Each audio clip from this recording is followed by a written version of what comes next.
Shalom. Kita bersyukur kita boleh kembali beribadah kepada Tuhan. Setelah di bulan Mei kita merupakan bulan keluarga, kita membahas topik-topik tentang keluarga. Maka di bulan Juni ini kita akan kembali melanjutkan perenungan kita, eksposisi dari kitab 1 Korintus 4 ayat 6 sampai ayat 13. Mari saya mengajak kita membaca 1 Korintus 4 ayat 6 sampai 13. Saya tidak menampilkan ayatnya supaya kita membuka Alkitab kita, kemudian membuka Alkitab baik fisik yang kita bawa maupun HP elektronik kita. Dan kiranya kita boleh fokus hanya kepada firman Tuhan. 1 Korintus 4 ayat 6 sampai 13 saya akan membacakan untuk kita semua dalam TB2. Kiranya Bapak Ibu dapat mengikutinya secara perlahan. 1 Korintus 4 ayat 6 sampai 13 berkata demikian. Saudara-saudara, kata-kata ini aku kenakan kepada diriku sendiri dan kepada Apolos karena kamu, supaya dari teladan kami, kamu belajar apa artinya ungkapan jangan melampaui yang ada tertulis. Supaya jangan ada di antara kamu yang menyombongkan diri dengan mengutamakan yang satu daripada yang lain. Sebab siapa yang menganggap engkau begitu penting? Apa yang engkau punyai yang tidak engkau terima? Jika engkau memang menerimanya, mengapa engkau memegahkan diri seolah-olah engkau tidak menerimanya? Kamu telah kenyang, kamu telah menjadi kaya, tanpa kami kamu telah menjadi raja. Alangkah baiknya kalau benar demikian, bahwa kamu telah menjadi raja, sehingga kami pun turut menjadi raja dengan kamu. Sebab menurut pendapatku, Allah memberikan kepada kami para rasul tempat yang paling rendah, sama seperti orang-orang yang telah dijatuhi hukuman mati. Sebab kami telah menjadi tontonan bagi dunia, bagi malaikat dan bagi manusia. Kami bodoh oleh karena Kristus, tetapi kamu arif dalam Kristus. Kami lemah, tetapi kamu kuat. Kamu mulia, tetapi kami hina. Sampai saat ini kami lapar, haus, telanjang, dipukul, hidup mengembara. Kami melakukan pekerjaan tangan yang berat. Kalau kami dimaki, kami memberkati. Kalau kami dianiaya, kami sabar. Kalau kami difitnah, kami tetap menjawab dengan ramah. Kami telah menjadi sama dengan sampah dunia, sama dengan kotoran dari segala sesuatu sampai pada saat ini. Demikian pembacaan firman Tuhan. Berbahagialah setiap kita yang membaca, merenungkan dan melakukannya di dalam hidup kita. Bapak Ibu jemaat sekalian, satu kali seorang ayah berusia sekitar 30-an dan dia mempunyai anak berusia sekitar 2 tahunan. Kemudian dia perhatikan anaknya ini baik-baik. Dia perhatikan anaknya baik-baik. Loh, rambut saya coklat, mata saya agak kehijauan. Loh, kok anak saya ini kok beda ya? Rambutnya itu pirang dan matanya itu blue eyes begitu ya. Kok beda ya katanya gitu. Kemudian muncullah pemikiran-pemikiran dia ini. Ini benar tah anak saya ya? Karena kok enggak mirip dengan saya, enggak serupa dengan saya. Kemudian dia melakukan tes DNA Bapak Ibu sekalian. Lakukan tes DNA, kemudian dia tunggu, dia tidak memberitahukan istrinya. Dia lakukan tes DNA ini dan kemudian dia mendapati hasilnya ternyata benar. Bahwa anak itu bukan anak kandungnya. Wah, dia bergumul, apakah mau tetap membesarkannya atau tidak? Tetapi karena dia sudah terlanjur sayang, dia membesarkannya. Bapak Ibu sekalian, saya menceritakan ini bukan supaya Bapak Ibu lihat anak Bapak Ibu nanti ya. Mirip enggak ya sama saya ya? Kok ada bedanya ya begitu ya? Nah, bukan begitu. Tetapi kita belajar bahwa seorang ayah itu menginginkan anaknya itu punya keserupaan dengan dia. Nah, sama seperti Allah Bapa ketika menyelamatkan kita Bapak Ibu sekalian, mengangkat kita menjadi anak-anaknya, maka Allah Bapa itu menginginkan kita sebagai anak-anak Allah yang diangkat, diadopsi menjadi anak Allah itu serupa dengan anaknya. Di dalam Roma 8 ayat 29 dikatakan, sebab semua orang yang dipilihnya dari semula, mereka juga ditentukan dari semula untuk menjadi serupa dengan gambar anaknya. Jadi ini suatu hal yang sungguh-sungguh luar biasa, bahwa sebelum dunia dijadikan, Bapak Ibu sekalian, Tuhan telah memilih kita dan Tuhan menyelamatkan kita dengan suatu tujuan supaya kita ini belajar serupa dengan gambar anaknya, serupa dengan Yesus Kristus. Pastor Rick Warren kemudian mengatakan keserupaan dengan Yesus Kristus merupakan salah satu dari 5 tujuan utama ketika Allah menyelamatkan kita, mengangkat kita menjadi anaknya. Salah satunya adalah menjadi serupa dengan Yesus Kristus. Dan itu artinya proses seumur hidup kita menjalaninya. Dan bahkan dikatakan tidak akan sempurna kita selama hidup ini untuk menjadi serupa dengan Kristus.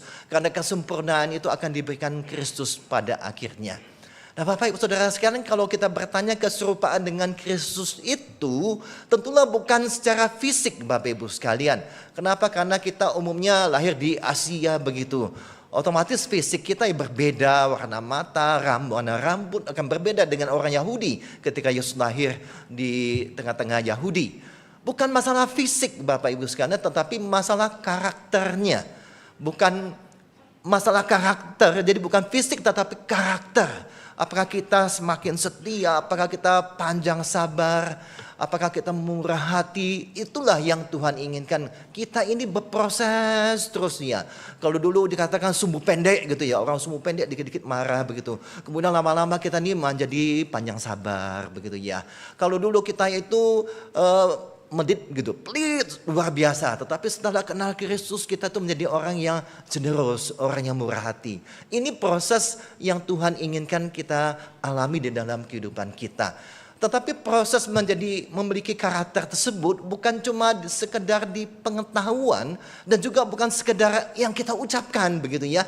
Tetapi itu tercermin melalui sikap dan tingkah laku kita di tengah-tengah dunia ini. Jadi ini bukan berbicara proses nantinya kalau kita masuk surga baru kita serupa dengan Kristus. Tetapi proses yang dimulai saat kita percaya kepada Kristus, kemudian berjalan terus di tengah kehidupan kita di dunia ini sampai disempurnakan nantinya kita berjumpa dengan Tuhan. Nah Bapak Ibu Saudara sekalian, ketika Paulus mengecek jemaat Korintus, jadi ketika jemaat Korintus ini Paulus dirikan selama 18 bulan pelayanan Rasul Paulus ke kota Korintus, juga bersama teman-temannya Priscilla, Aquila. Setelah itu Paulus melanjutkan ke daerah lainnya. Kemudian setelah 3 tahun kemudian kok mendapati ketika Paulus cek ini ada karakter-karakter keserupaan dengan Kristusnya udah mulai bergeser Bapak Ibu sekalian. Sudah mulai berubah. Dan kemudian ada banyak muncul persoalan-persoalan di tengah dunia. Dan persoalannya macam-macam. Ada yang jemaat Korintus bermegah pada tokoh tertentu. Kita pernah membahasnya beberapa kali Bapak Ibu sekalian. Dan itu masih ada kaitannya. Kenapa ada jemaat yang menganggap aku golongan Paulus, aku golongan Apolos, aku golongan Kefas. Mereka bangga dengan tokoh idola mereka begitu. Mereka favorit terhadap suatu tokoh tertentu. Bukan cuma itu, bahkan mereka kemudian merendahkan pengikut-pengikut tokoh lainnya. Jadi bermegah pada tokoh tertentu. Kemudian mereka hidup dalam zona nyaman Bapak Ibu sekalian. Kita bisa lihat dikatakan ayat 8, kamu telah kenyang, kamu telah kaya. Jadi kota Korintus adalah kota perdagangan yang cukup besar sehingga jemaatnya rata-rata boleh dikatakan makmur gitu ya. Kamu telah kenyang, kamu telah kaya, tanpa kami kamu telah menjadi raja. Jadi jemaat Korintus itu umumnya mereka itu jemaat yang makmur, jemaat yang punya posisi, bahkan mereka seperti menjadi raja di dalam kehidupan mereka begitu. Kemudian mereka itu menyerap nilai-nilai dunia, filsafat-filsafat dunia mereka serap Bapak Ibu sekalian. Pada waktu itu ada satu filsafat ya dari filsafat Stoa yang mengatakan bahwa saya sendiri yang kaya, saya sendiri yang menjadi raja. Bapak Ibu sekalian, di sanalah mereka kemudian mengalami hal-hal tersebut dan mereka menyerap nilai-nilai tersebut dan mereka berjuang untuk seperti filsafat yang mereka dengar tersebut. Ini kan udah mulai bergeser ketika Paulus menanamkan tentang bagaimana menjadi orang percaya, bagaimana artinya mengikut Kristus, menyangkal diri, memikul salib dan mengikut Kristus. Tetapi kemudian mereka mulai menyerap nilai sekeliling mereka yang mengajarkan supaya keutamaan diri, kebanggaan diri, prestasi, kemakmuran diri itu yang menjadi tujuan dan dikejar di dalam hidup ini. Mulai bergeser.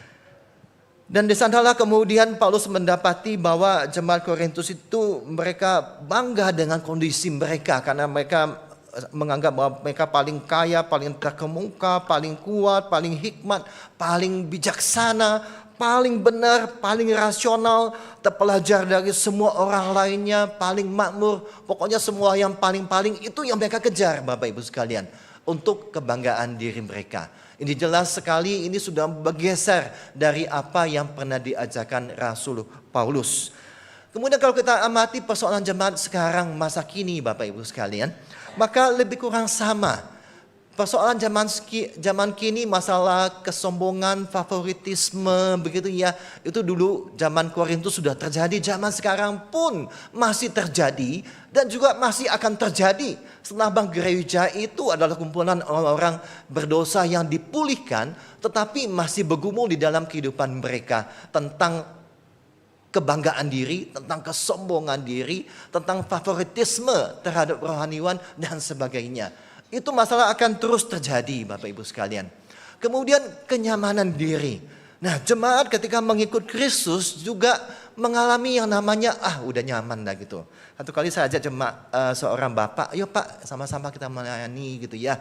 Bapak ini nanti lah Pak katanya gitu. Saya begini-gini aja enggak apa-apa. Datang ke gereja, duduk, dengarkan, lalu saya pulang. Selesai minggu depan saya datang lagi begitu.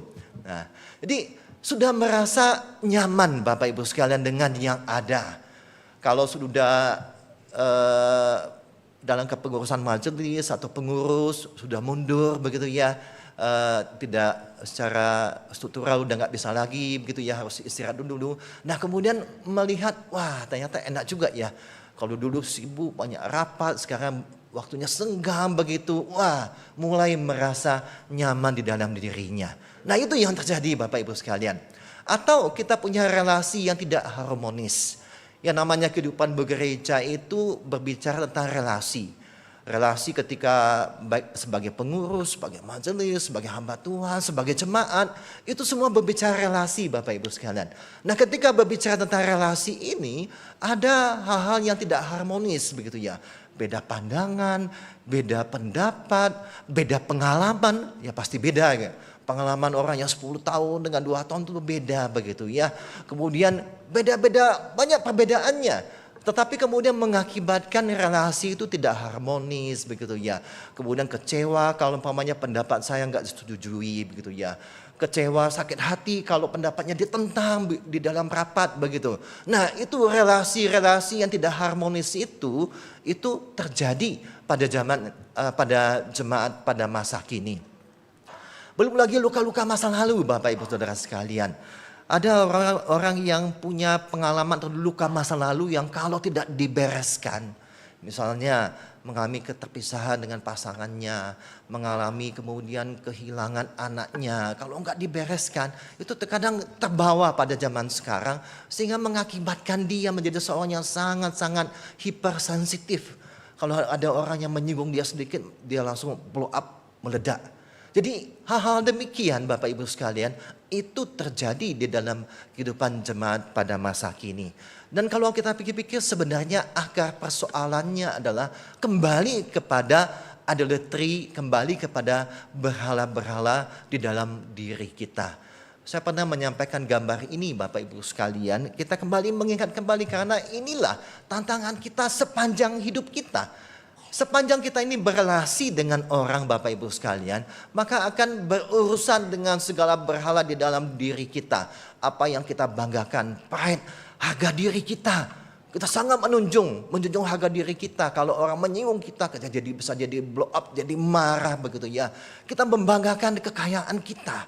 Kita menuntut orang menghormati karena kita punya kekayaan lebih daripada yang lain. Karena itu kebanggaan kita pada kekayaan. Atau kita membanggakan pengalaman kita. Pengalaman kita yang sudah sekian lama, 10 tahun, 15 tahun pengalaman pelayanan kita, maka kita mengatakan bahwa ini harus seperti ini. Bapak Ibu Saudara sekalian menghadapi pertantangan perkembangan zaman yang sangat-sangat berubah sangat cepat. Maka kita harus belajar untuk bisa menyesuaikan dengan perkembangan yang ada. Nah tetapi itulah, kita akan berurusan dengan hal-hal yang kita banggakan, yang harga diri kita. Atau kita berurusan dengan hal yang kita sandarkan. Kita letakkan sandaran kenyamanan kita ini pada kekayaan kita. Kita letakkan sandaran kita itu kepada pujian orang. Jadi kalau orang puji kita, kita pelayanan, orang memuji kita, wah kita senang. Ini kita udah pelayanan, dikritik orang, oh kita sakit hati Bapak Ibu sekalian. Kita tidak mendapatkan apresiasi dari orang lain atau bahkan dari gereja. Kita mengatakan mana apresiasi dari gereja.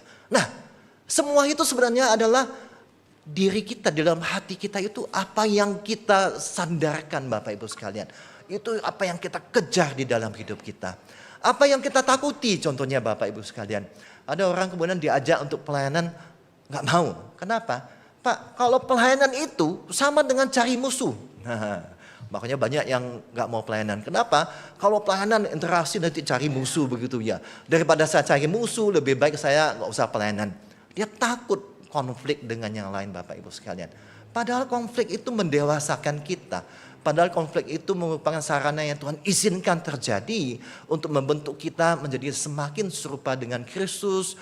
Konflik ya sudah konflik, setelah itu kita berbaikan. Konflik ya sudah, setelah itu kita bisa makan bersama begitu.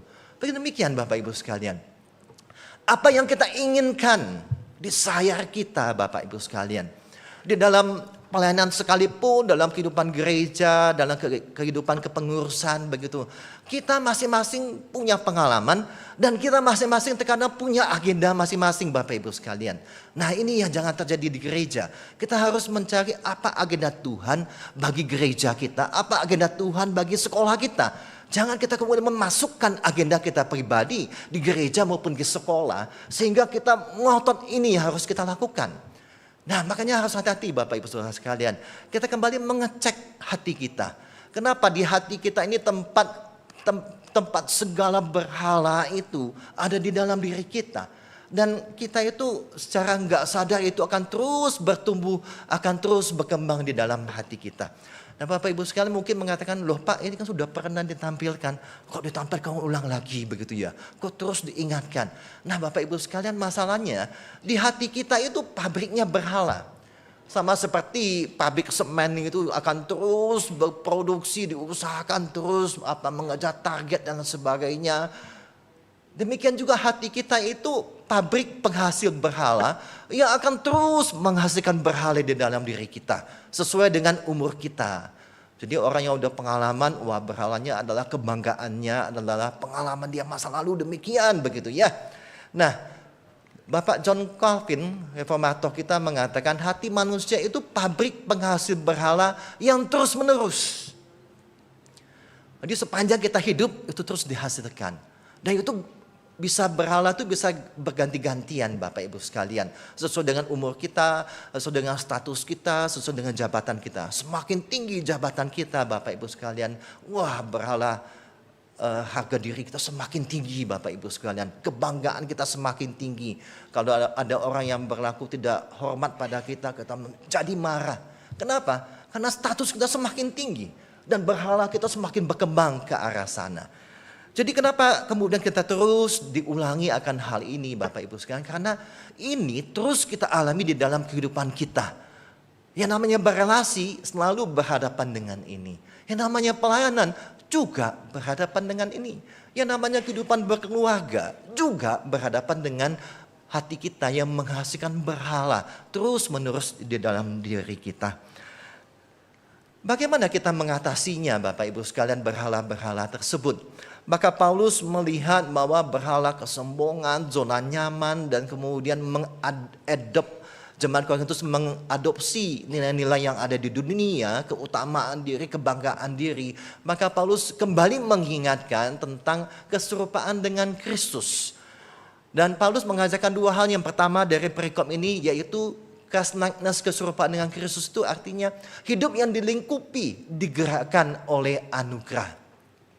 Pada ayat 7 dan ayat 8 dikatakan demikian, sebab siapa yang menganggap engkau begitu penting, karena jemaat Korintus menganggap bahwa mereka ini penting, mereka ini hebat.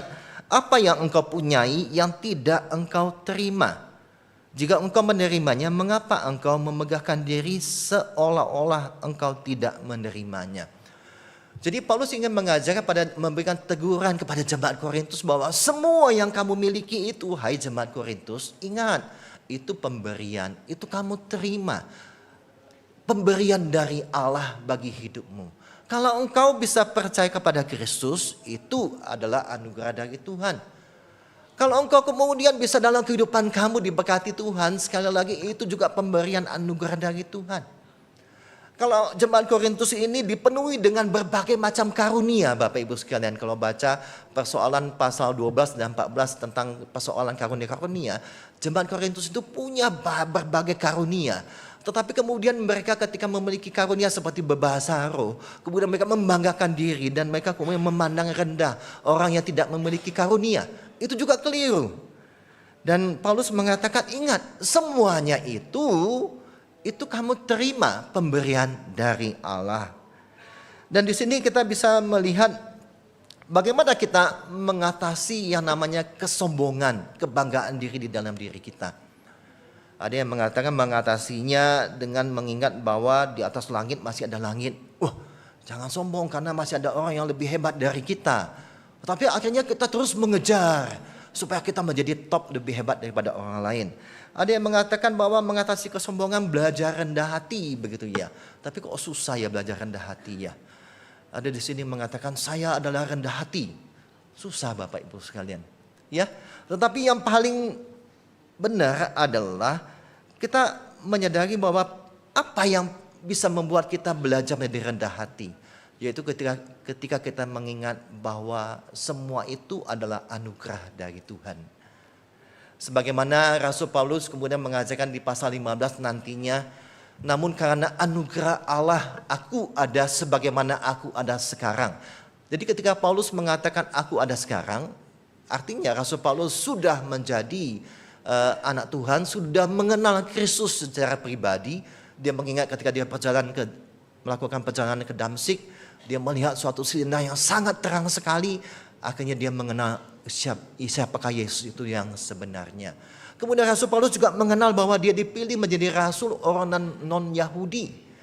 Kalau dia bisa percaya kepada Kristus mengenal secara pribadi, itu anugerah. Kalau dia bisa menjadi rasul orang non-Yahudi, itu juga anugerah. Dan dia mengatakan anugerah itu tidak sia-sia. Sebaliknya aku bekerja lebih keras daripada mereka semua.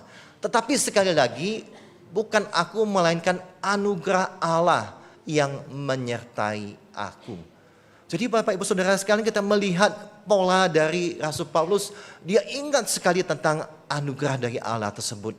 Dan dia berjuang bahwa di dalam anugerah Allah tersebut suatu kesadaran hidup di dalam anugerah tersebut yang menggerakkan dia melakukan, sehingga mencegah dia dari perasaan menyombongkan diri, berbangga diri terhadap apa keberhasilan dia saat ini. Nah Bapak Ibu Saudara sekalian, mari kita perhatikan apa yang Rasul Paulus ajarkan kepada kita, bahwa ingatlah anugerah Allah itu. Kalau kita mengingat anugerah Allah itu, maka kita tidak menjadi orang yang gampang sombong Bapak Ibu sekalian. Ya, dalam emeritasi Pendeta Ramyati juga mengingatkan kepada semua yang hadir bahwa semuanya itu anugerah. Apakah ada yang bukan anugerah dari Allah? Tidak ada. Karena semuanya itu anugerah dari Tuhan yang Tuhan berikan kepada kita. Oleh karena itu mari kita mengingat obat dari kesombongan, kebanggaan diri kita adalah ketika kita mengingat bahwa semua itu anugerah dari Allah. Kalau kita bisa melayani Tuhan sampai saat ini, itu juga anugerah dari Allah. Bukan karena hikmat kita, kepintaran kita, tetapi juga anugerah dari Allah. Dan kita tidak menjadi orang yang mudah sombong, tidak menjadi orang yang gampang kecewa Bapak Ibu sekalian. Kalau kita sudah melayani, kemudian kita disalah mengerti, kita jadi kecewa, kemudian kita mengatakan, kalau begitu saya berhenti ya dari pelayanan. Kita kecewa, tidak mendapatkan seperti yang kita harapkan. Tetapi kalau kita memahami bahwa kalau kita pelayanan itu anugerah Allah, maka kita tidak akan gampang kecewa. Dan kita tidak gampang menuntut apresiasi penghargaan dari orang lain. Karena memang pelayanan kita itu anugerah dari Tuhan. Kalau kita bisa main musik itu juga pemberian dari Tuhan. Karena gak semua orang diberikan kemampuan untuk bermain musik. Dan itu kita gunakan untuk persembahan kita. Dan kita tidak mencari kemuliaan diri Bapak Ibu sekalian. Karena anugerah, kita mengingat anugerah Tuhan itulah yang sudah menerima kita apa adanya sehingga kita tidak mencari kemuliaan diri kita. Bapak Ibu sekalian yang dikasihi oleh Tuhan, kalau melihat gambar ini maka kita membutuhkan pembaharuan Injil di dalam hati kita setiap harinya. Satu kali saya bertanya kepada seorang ibu, Bu, gimana ibu menghadapi yang namanya perasaan disalah mengerti, kecewa, sakit hati di dalam pelayanan? Ya, kembali mengingat akan karya Kristus di atas kayu salib. Memang itu benar Bapak Ibu sekalian. Kalau kita ingat betapa Tuhan itu sudah memberikan segalanya kepada kita, sudah mengasihi kita, menghargai kita, menerima kita apa adanya, maka hal-hal masalah-masalah relasi itu tidak menjadi sesuatu yang lebih besar dari apa yang Tuhan lakukan. Kalau kita sakit hati, kita akan belajar mengampuni karena kita tahu bahwa wah, pengampunan Tuhan jauh lebih besar bagi hidup kita. Kita tidak menjadi pribadi yang gampang sakit hati Bapak Ibu sekalian. Yang kedua, hidup Christ likeness, keserupaan dengan Kristus tersebut, Paulus kemudian mengajarkan kepada jemaat Korintus itu bagaikan hidup di jalan salib. Bagaikan hidup di jalan salib. Dan Bapak Ibu Saudara sekalian, berbicara di dalam hidup di jalan salib akan berbeda dengan teologi kemakmuran yang mengajarkan bahwa kalau ikut Tuhan itu aman, baik, banyak mukjizat terjadi. Jadi kalau sakit doa sembuh, mukjizat terjadi. Besoknya kalau sakit doa lagi, mukjizat terjadi, begitu ya. Pokoknya hidup percaya Kristus itu wah, oke banget gitu ya. Kita akan diberkati dengan berkat berkelimpahan karena kita akan dijadikan kepala dan bukan ekor ya. Tetapi itu satu penekanan yang berlebihan. Karena di dalam kita berjalan mengikut Kristus, Yesus pernah mengatakan barang siapa mau mengikut aku, ia harus menyangkal dirinya, memikul salibnya dan mengikut aku. Itu yang Yesus ajarkan kepada setiap murid-muridnya. Jadi kalau kita ingin berjuang dalam keserupaan dengan Kristus, artinya kita belajar hidup di jalan salib. Maka di ayat 9 dikatakan, ayat 10 dikatakan kami bodoh oleh karena Kristus. Ayat 9 dikatakan Allah memberikan kepada kami para rasul tempat yang paling rendah sama seperti orang yang telah dijatuhi hukuman mati. Paulus mengatakan ini bagaikan kayak diperhadapkan pada gladiator di amphitheater itu Bapak Ibu sekalian. Gelandang pertandingan kemudian diperhadapkan dengan binatang buas dan sebagainya. Jadi tontonan dari banyak orang kalau bisa menang melawan gladiator bisa menang maka itu dianggap sebagai wah dia tepuk-tepuk tangan, tapi kalau mati ya biar mati begitu. Itulah menjadi tontonan. Dan kalau Paulus mengatakan kita ini rasul itu bagaikan sudah dijatuhi hukuman mati seperti itu. Kemudian Paulus mengatakan kami bodoh karena Kristus. Bapak Ibu sekalian, apakah rasul Paulus itu bodoh? Enggak loh, rasul Paulus itu pintar loh. Dia dididik dari Rabi Gamaliel yang terkenal. Kemudian Rasul Petrus juga mengakui ada tulisan Rasul Paulus yang sulit untuk dimengerti. Karena kata-kata itu sangat dalam begitu. Rasul Paulus menyadari bahwa dia nggak apa-apa kalau dianggap bodoh oleh karena Kristus.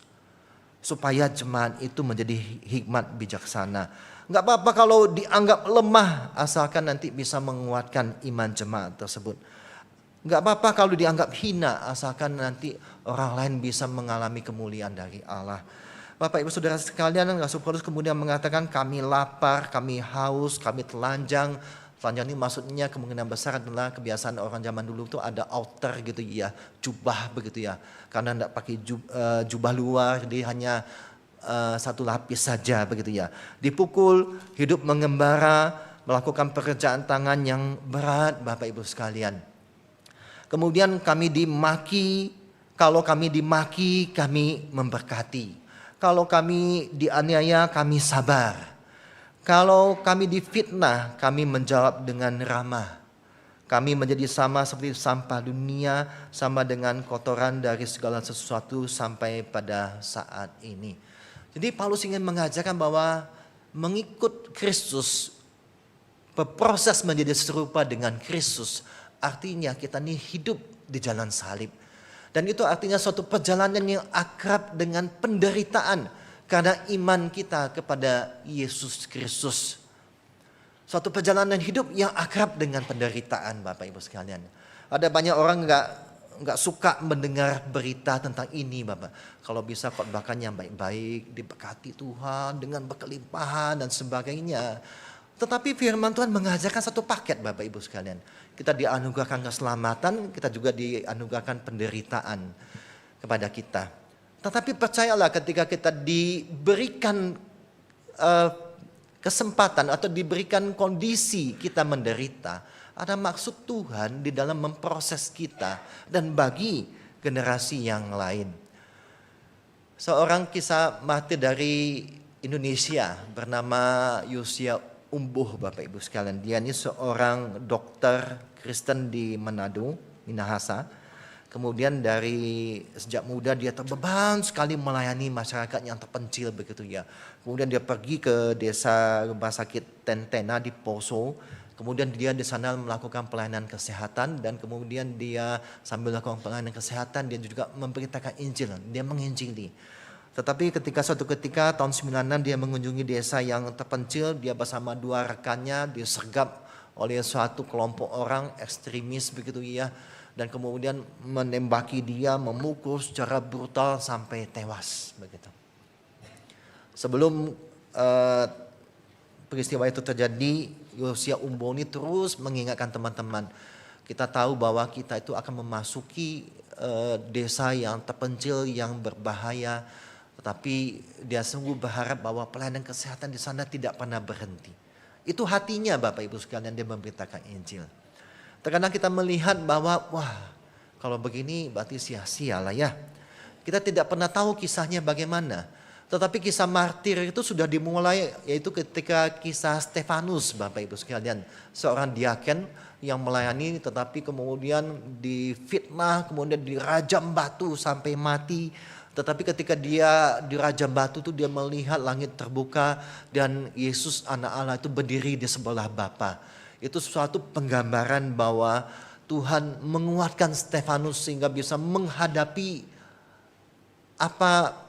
lempar batu tersebut, penderitaan tersebut, bahkan tetap setia sampai pada akhirnya.